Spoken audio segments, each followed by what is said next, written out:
Probably the most random episode I think I've ever stumbled upon in the Game Lounge, aside from Surgeon Simulator and Megaton Rainfall. Just completely random games. However, if you played old school games back in the day, you knew that pinball. We're going to get into that, but let's get into the intro first. Good evening, ladies and gentlemen. I go by the name of Chris Vick, and welcome back to the Game Lounge. Thank you guys so much for tuning in. Happy Friday, ladies and gentlemen. Happy Friday. It's Friday, then it's Saturday, Sunday. What? Shout out to that song. For your viewing pleasure tonight, we have Pinball Heroes, another one-time file episode on the Game Lounge.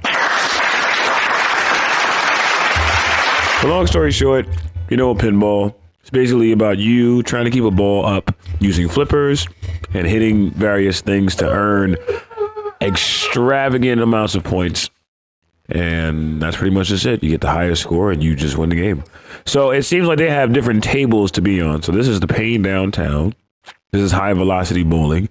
This is the Hot Shots Golf. These are PlayStation's exclusive, I guess. Then there's the Drake's Fortune Uncharted. And there's Wipeout HD, Fury. And there's Motorstorm. And there's Fat Princess. Then there's Mod Nation. And we're back to Pain Downtown. So to be honest, out of all those notorious ones, it sounded like Drake's Fortune was definitely going to be number one. Let's play on that table. And yes, before I had played the game, before I had started recording, I definitely learned how to play it. So let's get started. So, when it came to how pinball worked back in the day, anybody that had wind up going to computer class in middle school and stuff like that, you know that that's crazy. That's crazy. You know that's crazy. That's what that is. Anyway. Until the game's done. I thought I did it. Hold on. Anyway, so if you played computer games back in the day, you guys would know that we had a old school pinball game, and shout out to them. I'm not even focusing right now. Hold on. I get to rewind. Yes, shut up. I gotta get that right. We had a pinball game back in the day by the name of Space Cadet. The Space Cadet pinball, and it had the ability to have you hooked on it, even though you didn't really have too many games to play back in the day. Because if you didn't have internet, your PC wasn't able to do nothing. You had Paint and some media player stuff. Ah, jeez. Just like real pinball, it gyps you. However, the old school era of when the pinball games that came out and stuff like that, it was a really good time because it was the simpler part of time where nobody felt like if you didn't have internet, it wouldn't work out.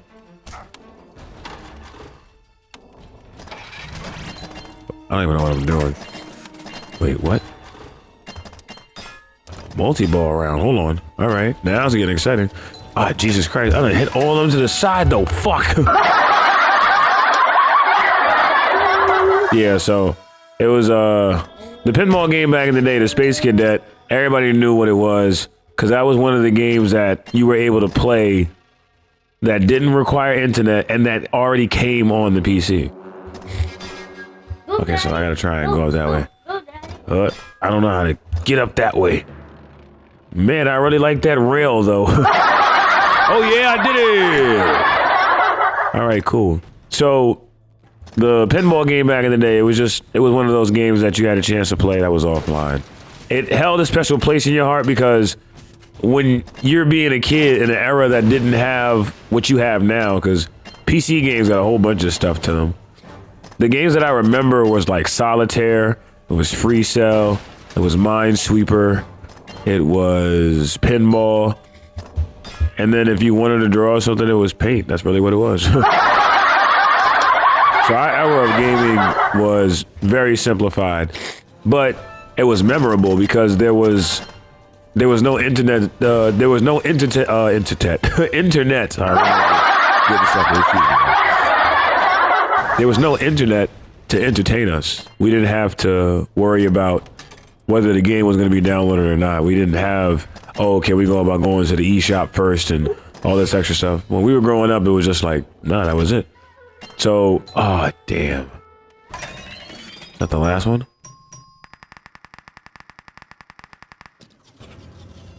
Sure was. Wait, fourth, cool. C, C, C, D, D, F, G, H, I, J, K, L, M, N, O, P, Q, R, S, T, U, V, W, X, Y, Z. Yeah, that's the word. We'll play it again. So, aside from growing up and playing pinball on the Space Cadet when it came to the PC, I didn't really play pinball anywhere else. There was this old toy that I used to have in my house that had pinball in it. And it was like I kept it because it was like a playful toy and stuff like that. Also because it was fun to play with when you held it at a certain angle. It took batteries to operate properly. However, it did work well. The flippers were good. The spring to shoot the ball into the field was good. Like, it was actually a nice little antique. However, it took away its charm because it had battery operations to it. If you didn't have batteries, then you wasn't going to be able to do it. However, the case, I kept it and I enjoyed it very much. But what I do want to go about talking about when it comes to pinball, there was a game that came out a while ago that Sega made, and it was called Sonic Spinball. Sonic Spinball is exactly what you think it is. Sonic the Hedgehog has a pinball. Literally. However, it had to do with Eggman making this this contraption called the Vago Fortress, and Sonic having to, be a pinball in order to destroy each part of the ship, to which you got to a final part. And if you never played it, I'm not going to spoil it for you. But the epitome of just them trying to make a pinball game using Sonic the Hedgehog, it was very creative. They didn't have a chance to really get the appraisal for it. I feel like a lot of people don't really realize how creative that was. Because if Sonic curls up into a ball and then you got a pinball game with him in it, and then somehow it still has a plot. Ah, shit. That's shit. Dang it. I ran out of tokens. I'm going to play again, though, because I got lots more tokens. Another story. So the Sonic Spinball was definitely fire. Shout out to my older brother, Jamie. A long time ago, he used to live in Long Island. And when he used to live in Long Island, there was a house that he had lived out there in. And they had a basement in the house and whatnot. There was this vintage, still operational pinball machine that I remember to this day because I was wearing this. I'm not going to even talk about my outfit because I feel like my mom listens to my episodes. She probably don't, but just in case. My mom wound up hooking me up with this like red basketball jersey set. I had the jersey and I had the shorts. I think I had on white shoes or something. I remember this day like it was yesterday. But I think I had the nerve to wear a black hat. I don't know what I was thinking. I don't know, but it matched. So long story short, there was this very vintage pinball machine in the house. And in my head, I was like, there's no way I actually still use this thing. It has to have no purpose. Like, you're using it as a paperweight at this point. You have to.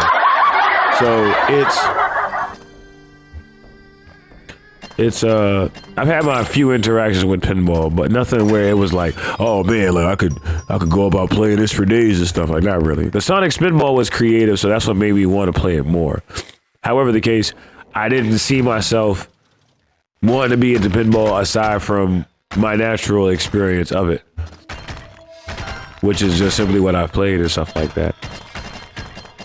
Like, the regular pinball is cool. I'm not against it. It's a very nice, simple, exciting game, especially when the combos start to hit. You hit the right bumpers and then the points start to accumulate. There's an exciting kind of casino-esque feeling to playing pinball.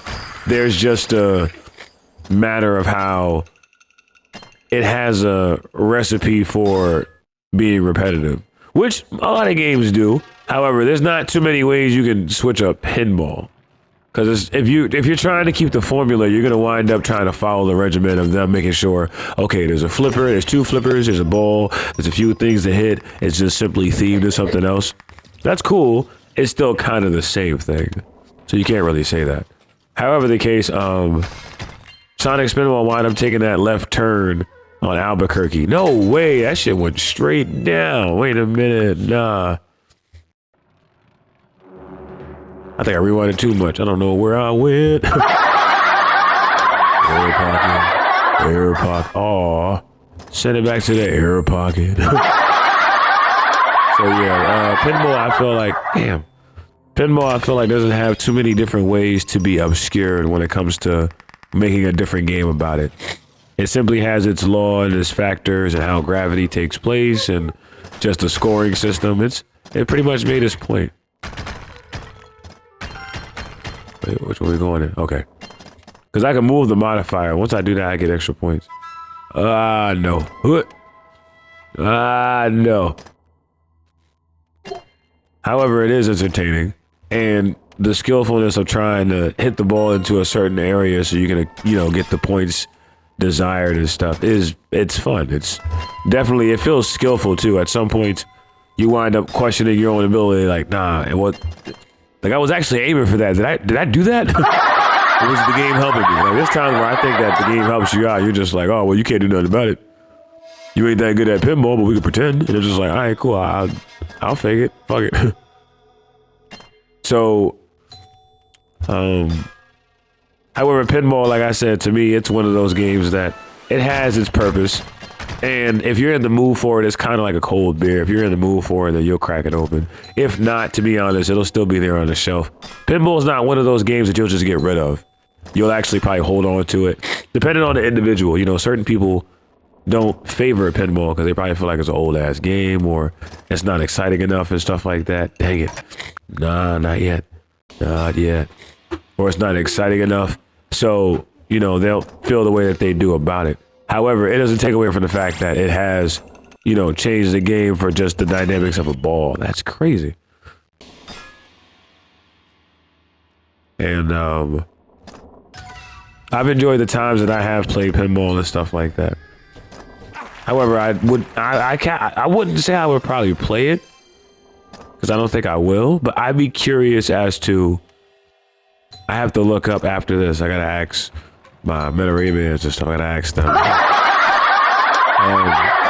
What would be, is there a game that wind up being in that aspect of trying to remake pinball into its own image? I don't hear too many people talking about it. Dang it.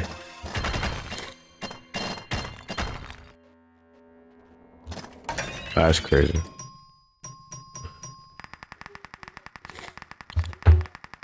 Well, listen, guys, for the sake of the video and for the fact that all of a sudden my nose want to get stopped up. Oh, and I ranked #1. Let's get it. Regardless, I want to thank you guys so much for tuning in to the Game Lounge, though.